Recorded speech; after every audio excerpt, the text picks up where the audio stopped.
इन षड्यंत्र को देखते हुए मैंने ये फैसला लिया कि देश भारत मेरा धर्मनिरपेक्ष है, देश भारत लोकतंत्र है। हम अपने देश के अंदर तानाशाही नहीं करेंगे। बेशक आप पूर्ण बहुमत में बैठे हुए हैं, हम अपने देश को गुलाम फिर से दोबारा से नहीं बनेंगे। हम ये संकल्प लेते हैं, हम इस देश की बेटी हूँ और देश के लिए हमारा दायित्व बनता है, अपने महापुरुषों के लिए हमारा दायित्व बनता है कि अपने कर्मा को बचाना, अपने मिशन को बचाना, अपनी संस्कृति को बचाना, अपने धर्म को बचाने के लिए हमारा दायित्व बनता है। मैंने एक संकल्प लेकर के मैंने 2 सितंबर पर परबत चौक से यात्रा का प्रस्थान किया। आज मैं 50 जिले कवर करके आई, पूरा महीना हो गया है और 28 मई से और 25 अगस्त तक मैंने स्टेट लेवल की 20 प्रदेश मैंने कवर किए हैं। अलग अलग संगठनों का समर्थन लिया है मैंने कि ये देश भारत हमारा है और ये षड्यंत्रकारी लोग हैं, ये देशद्रोही लोग हैं, संविधान विरोधी लोग हैं जो हमारे बाबा साहब हमें खून पसीने से और संघर्षों के साथ हमें उस गुलामी की व्यवस्था से निकाल करके लाए और हमारे लोग उनके बराबर कुर्सियों पे बैठ गए हैं।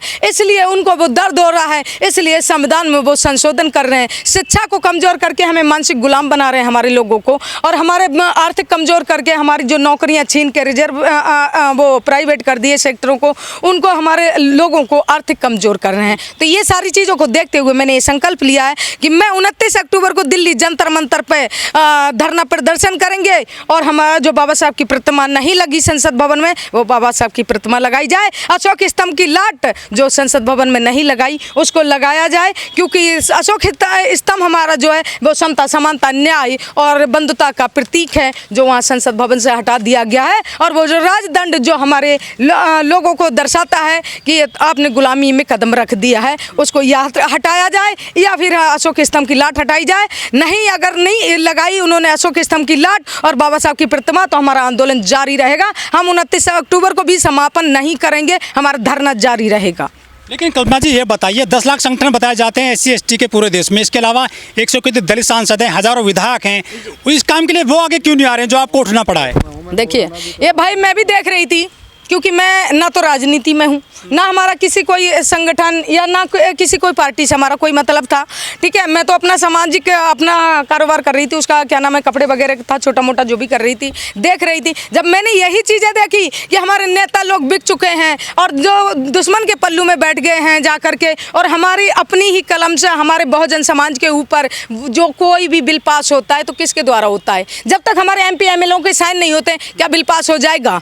नहीं होगा। अभी एक देश एक चुनाव होने जा रहा है, उसमें किसके द्वारा बिल पास होगा? तो किसके द्वारा? हमारे MP MLA उसमें साइन करेंगे तभी बिल पास होगा, और वह हमारे द्वारा चुने गए, हमारी जनता के द्वारा चुने गए लोग, और वही लोग दुश्मन के पल्लू में जा करके हमारे बहुजन समाज और हमारे महापुरुषों को, इस संस्कृति को मिटाने का काम कर रहे हैं। तो वह हमारे कैसे हो सकते हैं? अगर वही आवाज़ उठाते तो वो कैसे उठते? वो एक पालतू कुत्ते की तरह बैठे हुए हैं, तो वो मर चुके हैं, उनका जमीर मर चुका है। वो जिन महापुरुषों की कमाई खा करके, जिनके खून पसीने बलिदान से उन्होंने उनको ला करके वहाँ खड़ा किया है, वो उनका जमीर मर गया है। तो मैं उनसे उम्मीद क्या कर सकती हूँ? मैंने जब ये सारी चीज़ें देखी कि अगर मैं इन नेताओं के भरोसे बैठी रहूँगी और तो मेरा देश भारत फिर से गुलाम हो जाएगा। कोई बाबा साहेब दोबारा हमें बचाने नहीं आएंगे। हमें अपने अधिकारों की लड़ाई स्वयं लड़नी पड़ेगी, अपने देश भारत को हमें स्वयं बचाना पड़ेगा। और आज मेरे देश को, आज मेरे संविधान को, आज मेरे लोकतंत्र को मेरी ज़रूरत है, मुझे निकलना होगा। लेकिन कल्पना जी ये जो आप कह रहे हैं कि सेंगोल हटाया जाए संसद में जो लगा नहीं में, वो संसद से हटेगा या फिर सड़क से हटेगा? देखिए, जब जब देश में सरकारों ने तानाशाही करी, चाहे वो हिटलर साहब तानाशाही रही हो,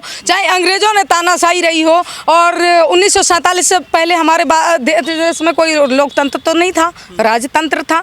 लेकिन जब जब जन आंदोलन हुआ है तो सत्ता व्यवस्था का दोनों का परिवर्तित हुआ है। चाहे वो 2018 का आंदोलन ले लीजिए, 2 अप्रैल का जो ST एक्ट जो ख़त्म कर रही थी सरकार, वो वापस लेना पड़ा कानून। किससे? क्या कोई उसमें आपके साथ कितने लोग आ रहे हैं जुड़ने के लिए? हमारे लाखों करोड़ों लोग हैं। आज आपने देखा होगा कि मेरी लगातार यात्रा चल रही है, जो मैं उम्मीद भी नहीं कर रही थी लोगों की इस तरीके से जन समर्थन हमें मिलेगा। मैं जिस जिले में गई, हजारों लाखों लोगों ने यात्राएं निकाली, रात दिन हमारे साथ खड़े होकर के संघर्ष किया। हमें तो कोई नहीं जानता था, ना मैं कभी निकली थी, लेकिन जिस तरीके से मैं कर्मा को लेकर के निकली अकेली, और उसके बाद जो हमारे को जन समर्थन मिला है अपनी समाज से, अपने लोगों से, देश के, वो मैं उम्मीद नहीं कर सकती हूँ, इतनी भारी संख्या में मुझे जन समर्थन मिला है कि मैं इतना रात दिन संघर्ष करती थी, थक जाती थी, लेकिन जब लोगों के बीच पहुंचती थी मैं उन चीज़ों को मुझे नहीं पता चलता। सवर्ण भी आ रहे हैं कि आपके साथ में, सिर्फ दलित ही लग रहे हैं आपके साथ? नहीं, दलित ने SC ST OBC है, हम उन काम नहीं कर रहे हैं। हमने लेना चाहते हैं जो हमारा संविधान विरोधी कार्य करेगा हम उसको अपनी संस्था में या अपने संघ में हम नहीं, ये हमारा संघ है जो हम लेकर के चल रहे हैं, ये हमारा संघ है। संघ में ऐसे किसी व्यक्ति को हम लेना पसंद नहीं कर रही हूँ कि जो हमारे संघ को तोड़ने का काम करे, संविधान विरोधी कार्य करे, तो हम ऐसे लोगों को आप नहीं। सिर्फ यूपी में गए हैं, बाकी हिस्सों में कब जाओगे? बाकी हिस्सों हम 20 स्टेटों को पहले भी कवर कर चुके हैं भाई मेरे।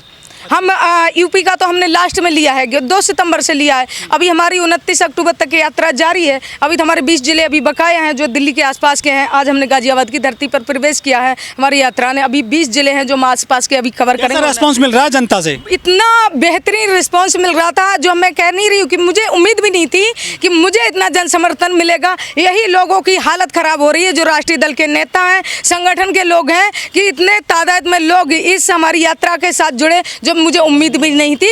और 29 अक्टूबर को दिल्ली पहुंचने के लिए लोग बस ट्रक गाड़ियां अपने निजी वाहनों से आने के लिए तैयारियां कर रहे हैं। इस तरीके से जन समर्थन मिला है और लाखों की करोड़ों की संख्या में लोग दिल्ली जंतर मंतर पर पहुंचेंगे, ये हमें उम्मीद है पूरी तरीके से, जिस तरीके से हमें जन समर्थन मिला है भाई। अभी यदि सरकार नहीं मानती क्या कोर्ट भी जाओगे आप?